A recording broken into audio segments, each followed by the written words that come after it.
Mbera ko ñi Sénégambia mbera yéen ñépp ñi connecté Yvonne Diane Bojangari mbera yéen ñépp. At first damay adressé ci Macky Sall, terroriste Macky Sall, dictator Macky Sall. You end up where you supposed to started 30 years ago, when Casamance conflict was uncontrollable, when the world was worried,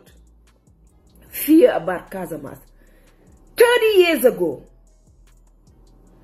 when all of villages was running out from the village, looking for where to stay, where to hide. Macky Sall, where you end up right now, it should be started 3 decades ago. In reality, they say,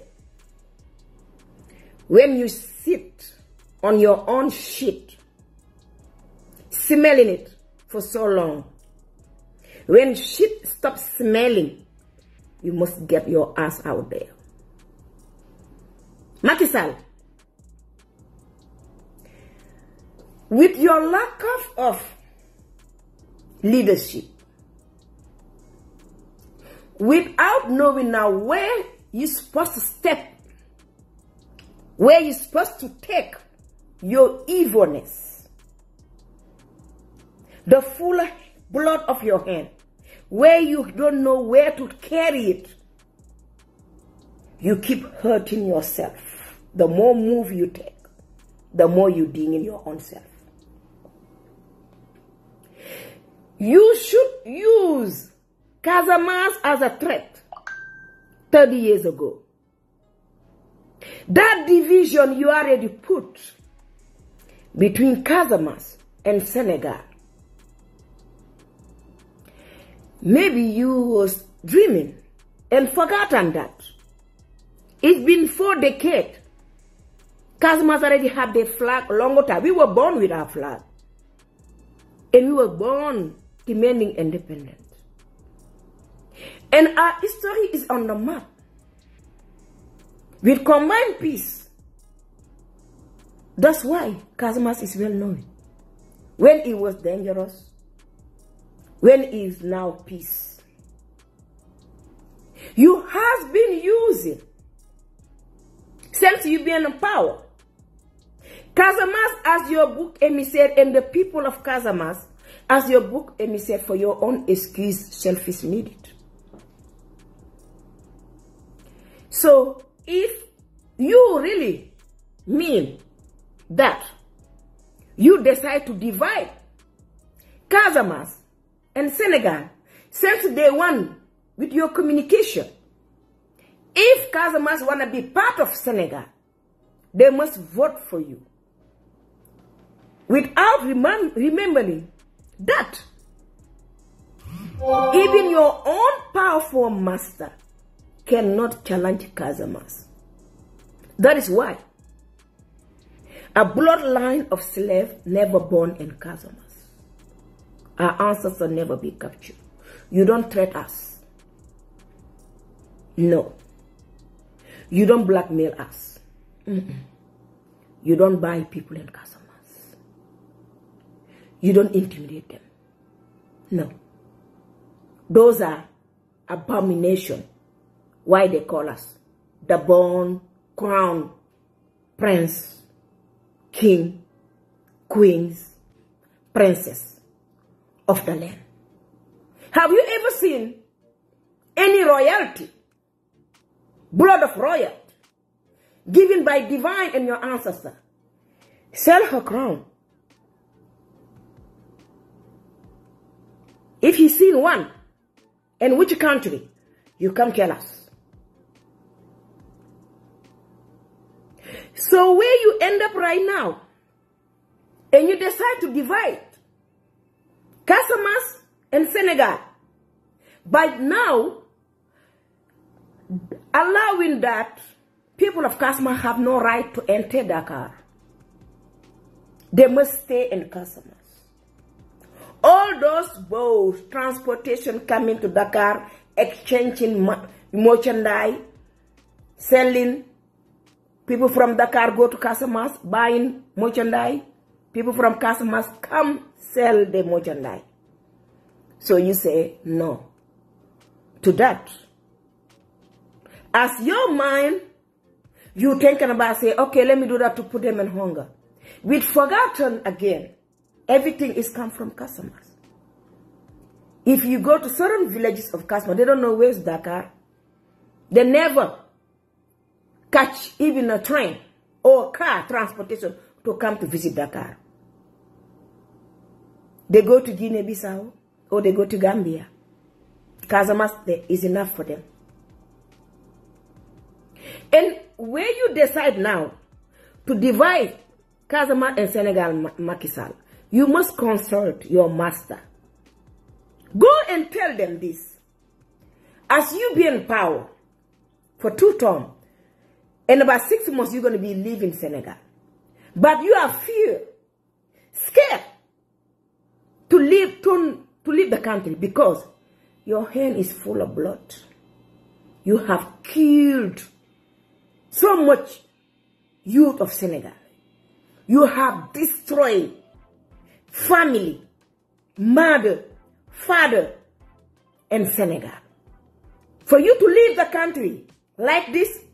you will face the consequences. As you are afraid to leave the Senegalese country in peace because of your daddy self, so consult your master. So you decide to give independence for Casamance. That way, the son of Casamance, who's been chosen by the Senegalese people, who's been the chosen one by the universe, who's been the chosen one by our ancestor, don't need to lead Senegal. He can lead Casamance. So he can escape. But on that, you must communicate with the Senegalese population also. So, as you don't know where to go, then you went and decide, say, let me continue. You just continue to shed bloodshed, to fight, kill, terrorize, using your own terrorist group, terrorist army, keep terrorizing.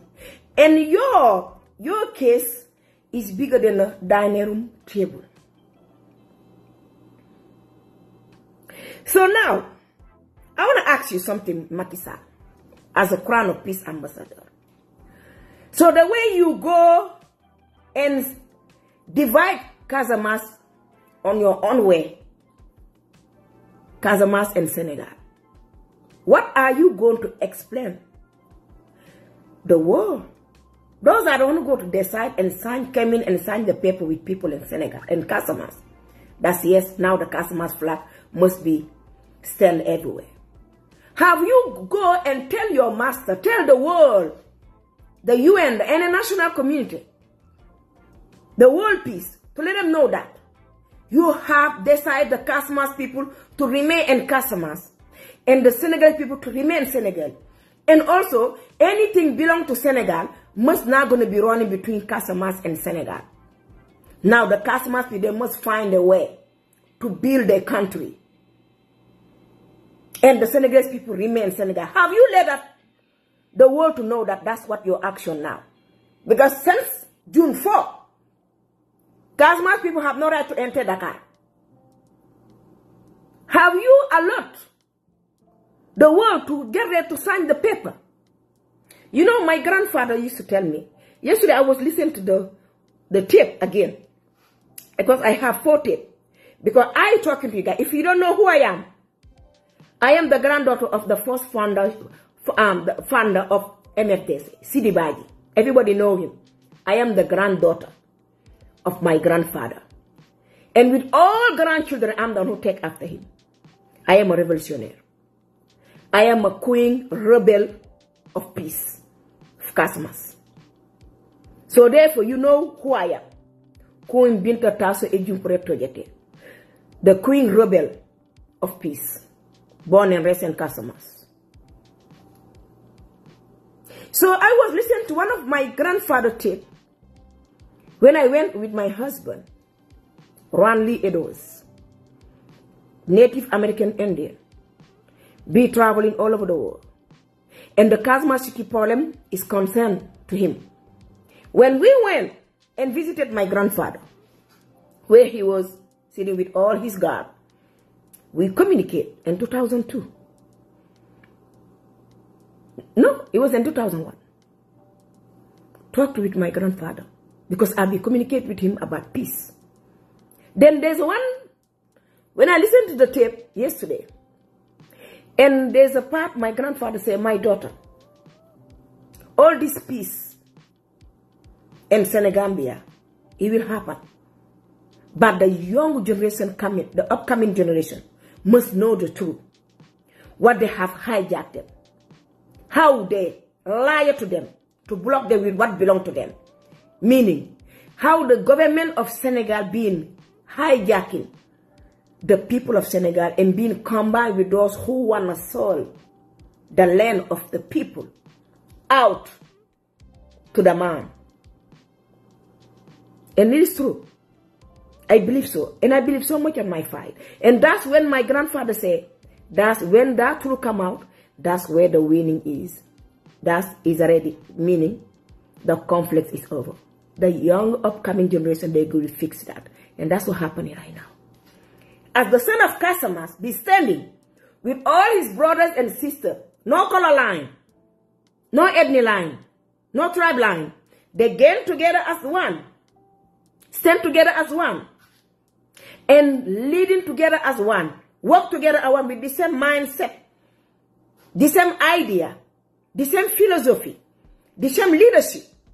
Now they're standing to fight to make sure Senegal must be clean with all and once. That's where the fears being uploading in the political government, the president side. When they keep losing and losing, they keep drowning. Nothing left on them. They be brutalized. Masquerade.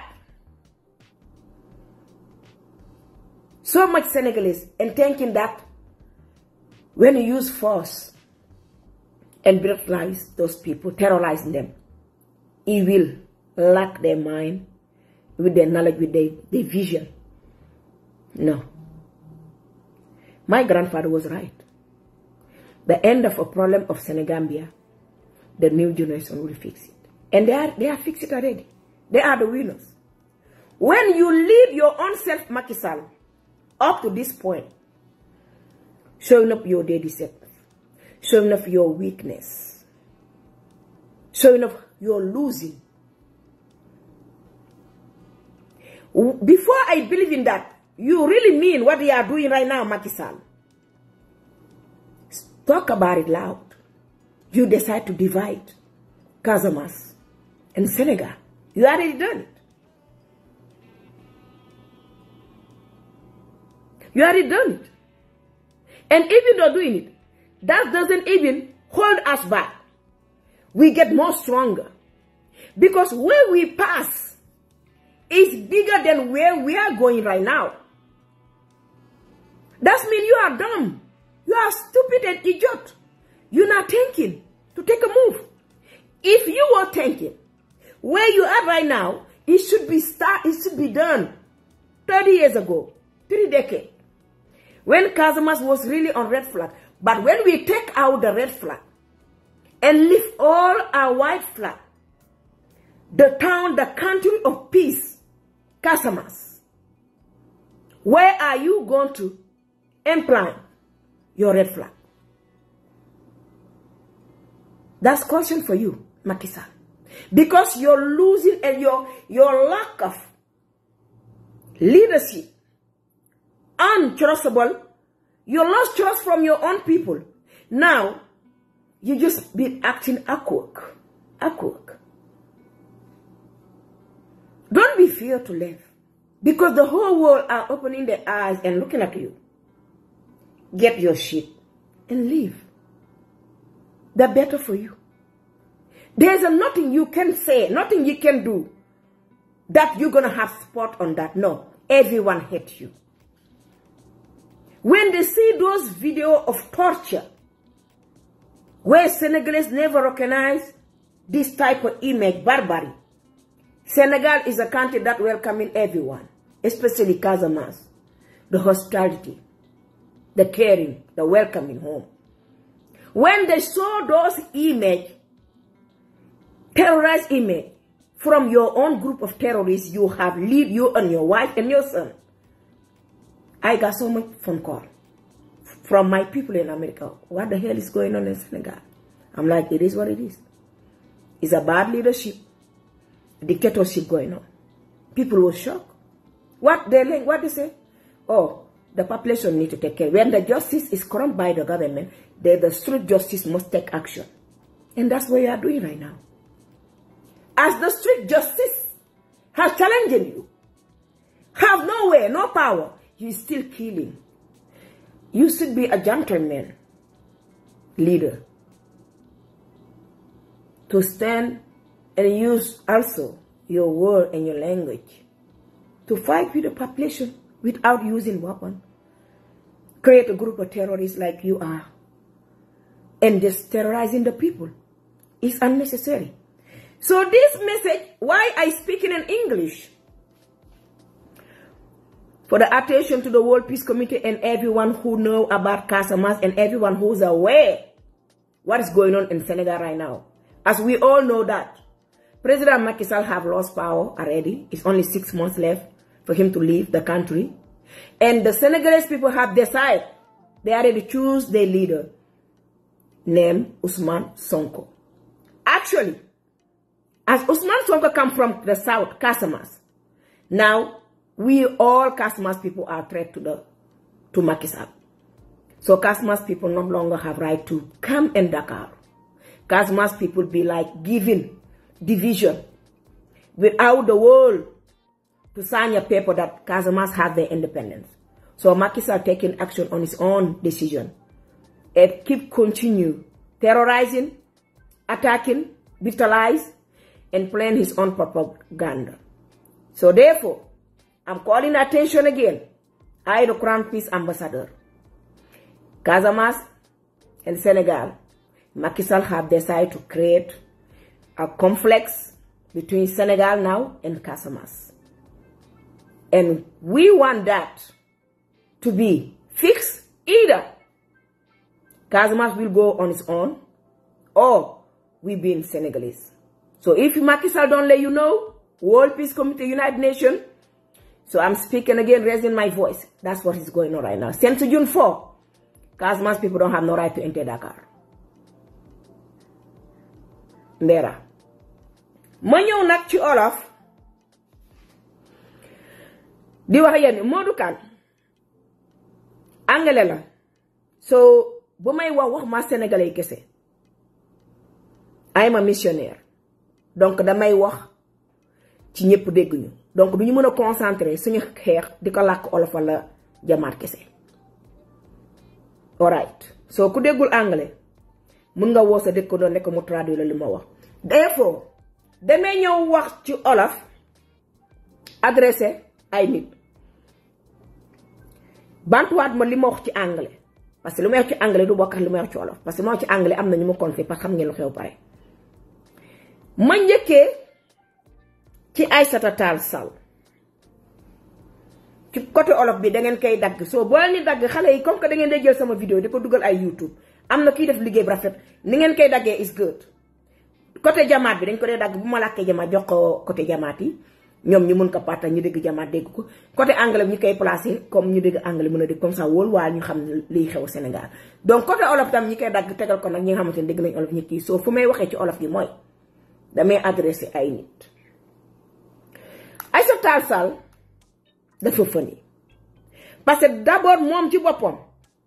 moom xoolaat na xam na xel ne moom dañ jokk ministre des affaires étrangères parce que moom ci boppam étranger la ci Sénégal donc boo nekkee étranger moo tax jox la ministre des affaires étrangères foo dem fu ne xam nañ la yow étranger parce que déjà yow da nga am sa identité bopp. parce que yow Aïssata Tall Sall yow sa ndey ci boppam mu la jur doona ku ko doona da eeg doona bu sa ndey pour nga juddu kooku japonaise la sa ndey eeg doona bi Japon la ko jëlee placé ko ci biiram mu mun la jur moo tax yow 100% japonaise la boo demee ci ñoom duñ la jaawle xanaa bu dee déggoo làkk bi bu baax mais xam naa ne soo demee ci ñoom dañ lay ne tante wala maam wala nga gis say sœur yi nga bokkal benn quartier benn village yow déjà danga am sa identité bopp yow étranger nga soo moo tax nga doon ministre des affaires parce que nen gu sa ndey jënd Japon la jógee japonais sax yu ku la gis du la jaawle te tamit bu ma gisee xale yi di la monter en karatékat boobu ma ne pourtant benn deret bi la parce que boo demee def sa DNA moom la dee yéen a bokk fi ngeen yéen a bokk maam Aïssata Tall Sall soo leen ko xoolee ba comme signeel kawram musul tëdd périg ba muy teg xam fa la ko jëlee day signeeru de comme signeel bëtoom yi du xippi bëccëg guddi lay xippi donc kooku buñ ko jiitalee mii fen du lu bees parce que étranger la xamul sax lu xew Sénégal donc balaa ngay jël ay yenn position di ko jox nit danga koy jox Sénégalais 100% mais étranger ministre des affaires étrangères moo yëf étranger rek lay def parce que xamul lu bari kan ma gis signal di ko jox ndambal tànk loolu maccudo bi rek moo ko def parce que maccudo bu mu ñëwee Sénégal yëfu maccudo kese lay wone donc yëfu maccudo googu muy wone waru bett kenn parce que kooku kenn expecte ko ci dara moom xanaa gisoo moom nu muy voyager étranger la parce que moom du toog fenn dafa mel ni comme couche gis ngeen ngemb couche yi njëkk yi xam ne couche tissu yi xam nga mu njëkk wax suñu yaay yi bu ñu amee doom dañuy fóot couche tissu yi dañ koy fóot ba mu baax ñi ngembee ko doom liir boobu dee ba passé couche yi dañ koy fóot ba mu baax passé ko jent ko pour beneen prochaine doom moom Aïssata Tall Sall couche la couche tissu yi njëkk ya 1950 yooyu est-ce que 1940 yooyu couche yooyu la nguur bu ñëw mu utiliser couche bi ngembee na ko Abdou Diouf ngembee na ko Senghor Abdou Diouf mu ngembee ko Ablaye Wade ñoo na ko ngembee kii Wade kii nu mu tudd sax Maccudo bi Macky Sall donc ku fàttali ko couche yooyu may wax couche tissu yi te dëll nooy ku ci am sa yaay bu njëkk ba xooleen dañuy fóot couche yi dent ko doom bu juddu ñu utiliser couche yi ngembee ko bu màggee ñu fóot dent bu ñaate koo koy Aïssata Tall Sall couche la ancien couche 1940 la donc kooku du wax dara ba fenn nit ñi gis ko wala nga jaaxle non lu moom du bett kenn parce que ñoom seen groupe fenn kese la ñuy def parce que dañoo jeexal amuñu lu ñuy def donc ku amul looy def mooy toog di dul parce que ñoom ku leen encadré ci boppam dafa nekkul ko assimilé ci liggéey bi salte bu muy def Marème Faye Sall mi nga xamante ne yeewul simb googu porn star boobu terroriste boobu bu yeewul kan la mën a yee moo ñoom entre couple bi nga xamante ne kenn mënut a yee sa morom ba pare kenn mënut a yee seeni doom xanaa gisoo leen famille boobu lu ñu limité li tax nit ñi yéen ngeen leen topp parce que dañu ne ay président lañu wel yéen la jaaxal mais man mi nga xamante ne divan moom ma jox njiit asamay ancêtres aw ma morom aw ma âge maa ñoom dañuy benn dépassé naa leen du ma seen morom du ma taxaw ak ñoom lan moo tax ma bañ a sa jàkkaarloo ñoom ma bañ a sa bokk ak ñoom bay photo Aliou Sall ba mu amee sa jabar ji daw si mel ni ka ay dëmm mi mel ni noo xóor taxaw di photo ba mu leen ne photo yi boo génnee circulé rek ma def leen bon kenn génnewu ko du ma seen morom man nit balaa may taxaw ak yow dina damay xam ne gis leadership même xale biy jaay këriñ sa mu gis leadership may kontaan mais quant à poison yi ay Maccudo ñi nga xam ne seen maam yi amuñu dara benn li ñu bàyyi pour nit hérité ko wala nga jël ko mu jox la éducation wala mu jox la beneen dimension of extend sa mind ak lan nga mën a jàngat ci ñoom man loolu ma jaaxal couple bii toog fii ci kanam Sénégal lan ngeen mën a jàngat ci ñooñu lan nga mën a xoolee Marème Faye Sall nga ne ah lii de moom def na ko jàngate lan nga war a xoole ci ay yompa Maccudo bu mag bi nga ne lii de def na ko lan nga war a xoole ci sa doomam gi mu nar la fasciné nga ne ah bëgg naa mel ne doom ñi xanaa sàcc kada bëgg a doon sàcc kana bëgg doon sàcc actuellement nii Casamance Macky Sall bu mu demee ba agsi fii di traite di challenge di chantage Casamance bañ ko wuy si léegi xool leen fa mu yóbbu boppam yow dëkk bu nga xamante ne 1700 ans nga fekk nit ñi mel leen neex xamatoo looy def ngir doomu Casamance mooy jiite réew mi actuellement moo ko téye ci loxo kookoy réew mi kooku bés bu ko attee mit jour bi heure bu ko attee mit jox pour mu dem toog pale ba jotagul mais actuellement Sénégal moom la mooy Sénégal adduna bi yëpp moom la ñu wax yow déjà yow spotlight bi Adjuma Sonko moo ko jël yow bokkoo fenn yow foo dem ay xeer ñoo la fay fekk ak ay bandura ak ay wuure ku la xamul bu Sénégal ay taxawee dañuy naan mëngoog mais dégg ne la mais soo tukkee ñëw ci benn place duñu xam ne yow sénégalais bi ñu taxee ne leen mu ngi fii moom rek ñëpp naan waaw dégg nañu ay mbiram anama ñu bëgg laa gis dëmm bii lekk sénégalais bii naan deret sénégalais sa taxawaay moo rafetul amoo étiquette amoo histoire bu rafet amoo profil bu rafet donc Casamance bii ngay point joxoñ ko non fi nga mujjee nii foofu nga war na njëkkee 30 ans passé 3 décades fi nga nekk fi nga li nga def nii actuellement nii soo ko defoon 30 ans passé ne carrément Casamance li mu am léegi nañu limité léegi Casamance nañu yem Casamance waa Sénégal ñu yem Sénégal soo ko defoon 30 ans passé di nga am support ci worldwide mais léegi mënoo am support parce que xam tax parce que ay seen slogan propagande of di rebelle force occulte ak yooyu yëpp léegi nit ñi dañu xam ne ay fen la yow da nga ko utilise comme bouc émissaire pour jéem a attaquer opposants yi ak militants yi nga xam ne dañ laa bañ du la watal li nga xamante da nga ko war na protéger dafa serious mooy affaire de terrorisme ak force occulte yow nga jël ko yàqu ko def ko sa business deal def ko sa propre propagande pour dek mën a jàpp ay opposants wala jàpp ay militants yi la bëggul ba tey yow li nga jàpp ci sénégalais yi ëpp na 1700 mais ba tey nga gën a tiit tey nga gën a ragal tey nga gën a jaaxale because yow xamatoo kan moo nekk ci sa tànk xamatoo kan la nekk di ut xamatoo ki nga xamante ne war nga ko wóolu pour sa own protection xamatoo parce que because lan la danga def lu ñaaw danga def lu ñaaw ba xamatoo léegi bu xonk bi ban la ak bu ñuul bi danga dem bay jaawle ñaari couleur yi ndax ci naanum deret nekkoo à l'aise nekkoo comfortable sa entourage dangay toog sa di leen di jëw ñàkk leen wóolu léegi ñan nga teg confiance mooy sa doom bu góor bi même sa garde corps yi nga jël fay leen sax di la liggéeyal tiit nga seeni mbir dinaa la benn affaire bu nga comprendre gis nga fii Amérique famille Kardashian nekkete ay naar lañu xam nga nit ñi kañ lañu xam ne ay naar lañu Trump ba mu attaqué naar yi ak seen muur yi dañoo laal ñoom seen xol ndeke ay naar lañu Palestine lañ jóge ci saasi dañoo génn tontu ñi mer di tontu parce que dañoo laal seen deret yaa ngi gis donc di la naan ni ka bépp Casamance bu nga jël nga fay ko pour liggéey bu salte te mu lay liggéeyal actuellement nii li nga geste bu nga def nii rek laal nga seen xol soo yaa yëy naïve yaa yëy ragal yaa yëy moytu gis nga nit ak lu mu munta mel ak lu mu baña mel lu ko atee mit jox ak lu koy atee mit def il suffit que nga stigmatise beneen level ci moom lu mu moom day jékki-jékki génn ci closetam wax because you know why deretom DNA dafa fort deret daa fort it doesn't matter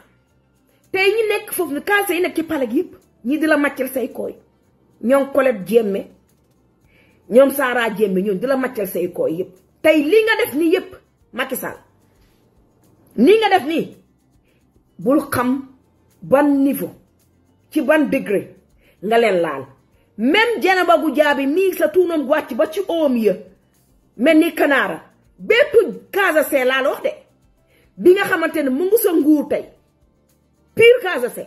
mu ngi sa nguur di la liggéeyal ba ci biir palais bi ci armée bi ak fépp ak li nga def ni yëpp trust me moo tax ma ne surprise dina jóge fukk nit ñi foogul sama njaboot bi da ngeen a victorieuse surprise ba ayompo di ñëw am si yéen seen bopp di ngeen di waaw ndeke am na lu nekk feneen làkkatu parce que gis nga li nga def nii danga laal bépp Casamance te Sénégal lu ko commencé ba fa mu yem Casamance kese moo sànc moo biir ay kër comprendre de Casamance dégg ñu naan ko Casa di Mansa dafa am benn route benn racine bi nga xamante ne it doesn't matter how far you run at the end of the day il faut nga wane ne yow Casamance pur nga dafa am sama benn tonton ñu naan ko Idrissa Arindu Badji Bassène kooku njëkk dafa tracteur Sénégal monte ko dafa ko mécanicien bu mag la monte ko dafa ko pare waa Belgique jël ko pourtant ba mu demee Belgique dafa jur benn doom après bu mu ñibbisee nekk jatoog tukki na di liggéeyam mais doom ja ba mu màggee dem ba am 32 ans dafa ut si Casamance la mu ut si moom fan mooy cosaan ba nim ko trouvé ñëw ba ci dëkkam jatoog pour wala Casamance doesn't matter how it is am na yenn laal soo ko laalee rek du nëbb donc yow yaa yéy paranoï danga yombal xeex bi Macky Sall xeex bi nga yombal parce que lii mooy wane victoire bi because danga bett nga naïf nga idiot xamoo xalaat xamoo nay xeexee bi nga demee ba def li ngay def nii oh too bad for you di nga gis nit bi dox ak yow di ree te xamoo li nga ko def ña lay sàkkal pexe te ña lay ñëw jekku ay nit yi nga xamante ne yow musoo xalaat nañ nañu ñëw dëkk si yow Jérôme Bandiaky boobu nga jël teg ko sa bakkan mu nekk sa sinaay mu nekk sa garde ko rapproché oh too bad kooku bokk na ci boppam ci ñi lay préparer pour éliminer la ndaxte manjak la te li ci jamaat mooy ci manjak amul fenn lu dul Casamance nit ak deretam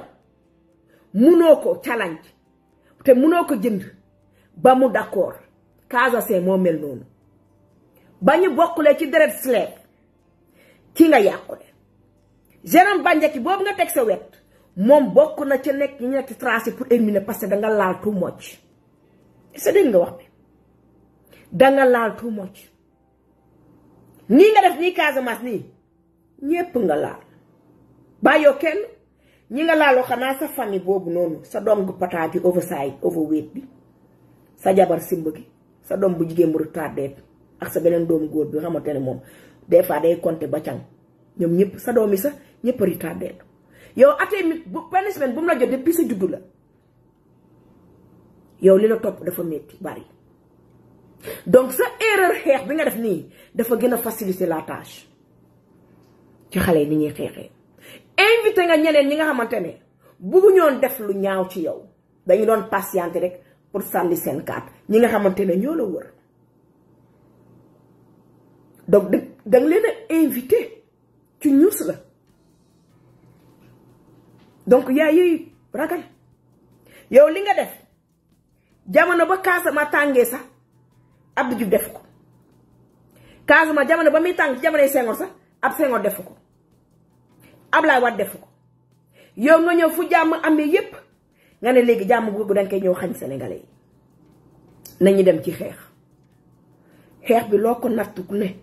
dafa yéex parce que déjà am nga loolu bu nga demee ba toog àdduna gi yépp di la joxoñ baaraam ne ndeke yow yaay poison bi yow yaay virus bi yaa ngi provoqué Gambie Adama Barrow moom ci nen la toog ndaxte dañ ko dul may fenn fu muy noonu ndax Adama Barrow am na lu ko doy Adama Barrow lu mu bëgg mooy mu am jàmm ak Gambien yi mu pare dem toogi dëkkam kon ne liggéeyam Adama Barrow ñi négocier sa suq boobu nga teg sa gel boobu nga teg fële Guinée Bissau kooku déjà moom xam na toogul fu baax ndaxte moom pare intan date coup d'état kay ñëw yóot te foofu gën a nekk bu ñu ne moom du ñu mesaraan Guinée du ñu mesaraan foofu yépp jamaata ko moom soo da nga ñëw teg ay nit yi nga xamante ne amuñu sécurité Gambie coup d'état dafa yomb de Guinée coup d'état yomb fa torop sax ñaari dëkk yooyu ku jamaata ko moom te kooku nag comme que sa gel googu ngay kattante gu dab ci mbaaloo comme que léegi nii la demee léegi moom bi boo na takk bagage am anytime kooku maa la ko wax ndaxte jabaroon ko première dame googu jigéen soo rek lay kattante tamit ndaxte Suzy ku aay la kooku mooy femme bu gën a garaaw ci première dame yi moom du mess around moom day dund pare mu xam fu mu dugal mbaaloo te kooku faram kay doxaan jaata la sant mën nga Casamance jigéen soor kooku rek la nopp moo tax may la nii danga laal ba laal fu mu wattu laal ndaxte fépp foo fëgg jamaat am na fa fondement bu dëgër donc guerre gi nga woote nii yow yaa yey ragal anytime Macky Sall ndaxte da nga yëngal xol yi nga waroo la gis nga Touba googu nga kañ laa xam ne Touba googu ndeke jamaat kese ñu fa sey jigéen jamaat yëpp wax leen yéen waa Casamance ndeke Touba jigéen yi fa nekk yëpp am fa jur fa ay doom yëpp koo ci fëgg yaa am jamaat la sama benn yaay asubaa ji moo jur ñoom Omar Mbacke jamaata fees Touba ay jigéen jamaat kese parce que ku bëgg lu baax da ngay dem Casamance côté yooyu yëpp ay jigéen jamaata fa nekk ñoo jur seeni doom yi donc yéen Macky Sall kan fan lay rëcce ma laaj leen fa lay rëcce moo tax dama fier man ci ni mu wonee faiblesse dama fier moom ci action bu mu jël mi gën a confirmer ñun àddina gi suñu xeex ñun en tant que ambassadeur de la paix ñun ñi nga xamante ñoo fonk fu ñu jógee di dox jàmm te tamit lu mu gën a xamul mooy bu ñu nee dañuy xool sant bu nekk Cissé Gomis Mendy Kandji Goudiaby Badji Koli Sonko Diédhiou Mané Némit sant yëpp jógee Casamance ngeen am problème bon nañ ko commencé ci immigré nee naa leen jamono yi fu mu ne nii refusé Casamance du maa ko éliminé mais ñëpp immigré yi ay Badji Koli lañ sant de banaa de ci papier yi moo tax foofu moo tax li ma neex mooy diaspora bi yëpp dañoo bloqué ay yumpo donc yow da nga bëgg a comparer diaspora bi liñ la bañee baareel def la baarance amatoo fi dara yow léegi amoo fenn fu ngay utiliser comme book MC nga ne bokk nga xam ne def ko waakaar dëkk bu gën a am doole ci Sénégal dëkk bu puissant ci Sénégal Casamance nga ne xam ma dem defante tax waa Casamance dëkk bu nga xamante ne fa la lépp nekk atémit dignité gore fulla fayda dundu richesse ressource Casamance nga ne xam ma dem tànn dëkk bu gën a am puissant bu gën a am doole ma dem wàcce fa say day fan ngay jonkon xaa déggoo suñu benn maam nen yi da ngay puupu dekk sa puup yooyu na yem Sénégal xaa déggoo boobu te pourtant sa puup yooyu yem na Sénégal Casamance duñu sa morom sa juróom-ñaari maam sa dabuñu ko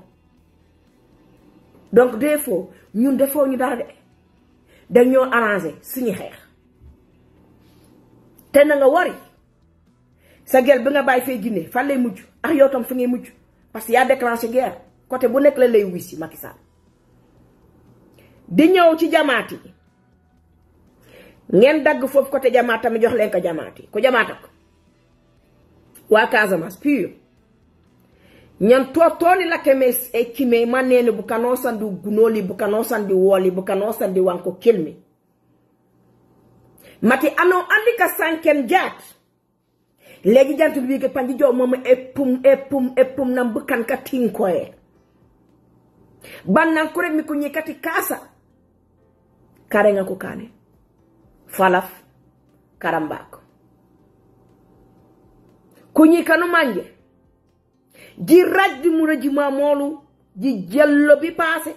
bandi ji manji boji jebe jum bu jebe jaydi kana mati ko lembak di ko toñak ko poyak di ko tebna kan jommi nimbe kim di molo di fogn nenu ma ba normale de jay be panon le ma manu juka bonu jabe mon isuke jak burom nan ani fana la comme tape Gambia simit kabra nisrapa barji juk man ko sangay kane mbur me ngeso bi het be kane wanku man ko me kane bar atemi takantu wama fonna ko e jamaate nan fu nak fe furi ngu fati ay pomma le to pom di pide foñe manene bu kano sandu gunoli wala ku roka wala leta ku politicien ena wala politique kan la kayito wala fangale bukana butum fangali ka sank fangali ka sanor eno para be ko nokendi ka sanor kunyi kasa ku pare be ka sanor andata pak bare lo man kam nyinyi di wala o kanta ko sanor o kanta ko tema ano nane ate mita wulimi mureji ma mu buram di sembay nu manja bunu jale be jay manu piade lembe matani aseka jamata abad mi dunia buram ban ko lemba ko wala e jamate do kina e kinen manye kina jaketu mu poyuma ano sana jukola darano dukana ku wombula ko ngena rongu o kana ku lemba ko wala na ko jawara o kana ku peba du ko tonya bare ano jamu jow o peb yoko o woyen fukay manu jow teb akke mana kajo ma jobe ka boyeni nurogo lelo ban futik lu jebe ngoru yokku laño no watola bare tanga yen jebe ngare uyu manu tik manu laño watola wakano rokku yo jambi baj o so soni pimi e fonye di miu nenuma uleta ko pangena bukan panu gabora panu sangora panu laka manu mika bare si jon mas jone pasira bukan sandi woli bukan sandi gunoli ano usewo di wanu kilmi usewo di fangi akebe ka kanyen uisen bukan nak armi ay bana jamate kasa masyo ko kami wala kasa masyo taf ko kola ano sana jala no kin sinde pana kanyen kala ko mata baju wanu yofe bare gegora pare jikara kinori utoko to tumanjo o yefuko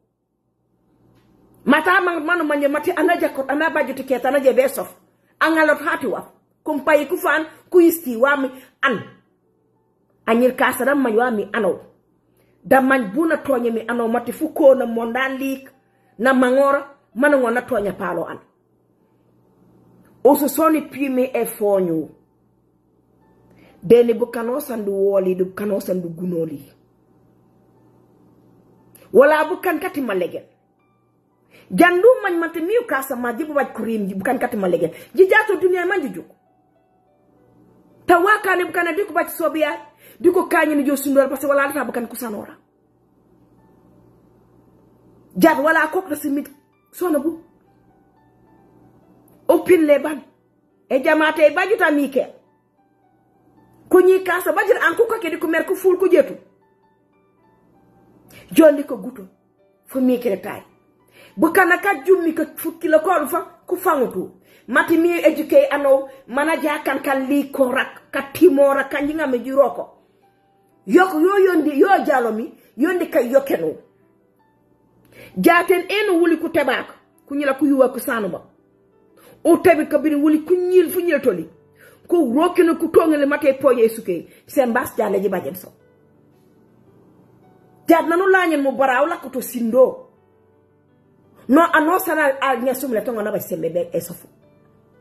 semba yoy di miu ji jallo bi passé ji man ko guto di bukan kan mani ko ngon ko sanker ke ku jonen ni bal ji moto wanos fu tan fu jitum fana sa fu jakke kasa Senegal fu jum fu jek fana sa fu de Senegal man ta ni la kasa on to ere go tuji pangen bukan bare anosa no man fu junu mi be kajo wuli kumpali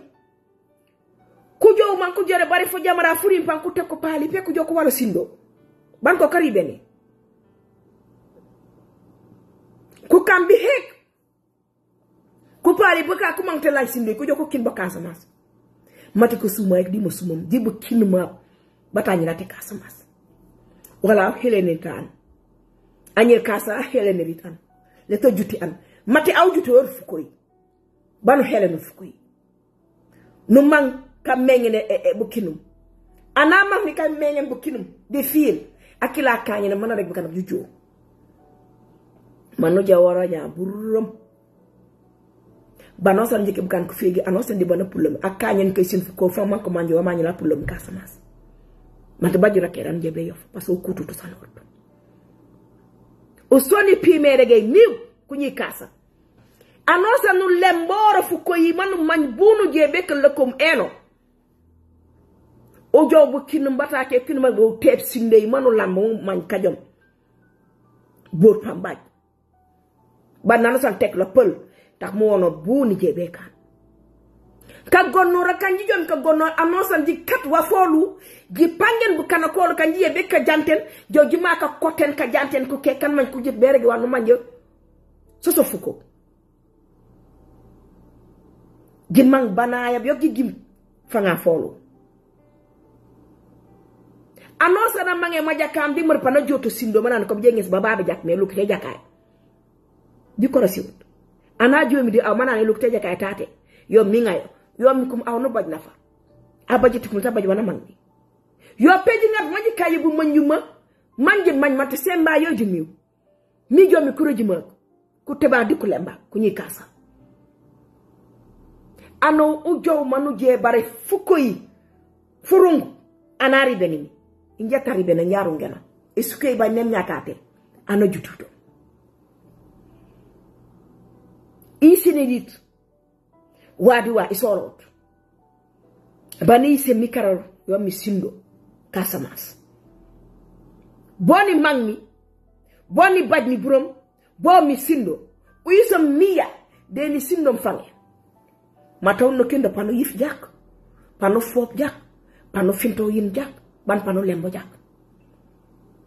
wala du baja mento fanto no baja ku sanum no baja ku mika no baja ku tonya ku teba ku rajana anyir kasa du jo gonnor bike no pangen wiya nyantana sanu je ju manu karmiya manu ise miya awletan atay mi dodo kinol wul ku ñi ku sanum ku teba di ku poya ku jumene suk di ku poye suk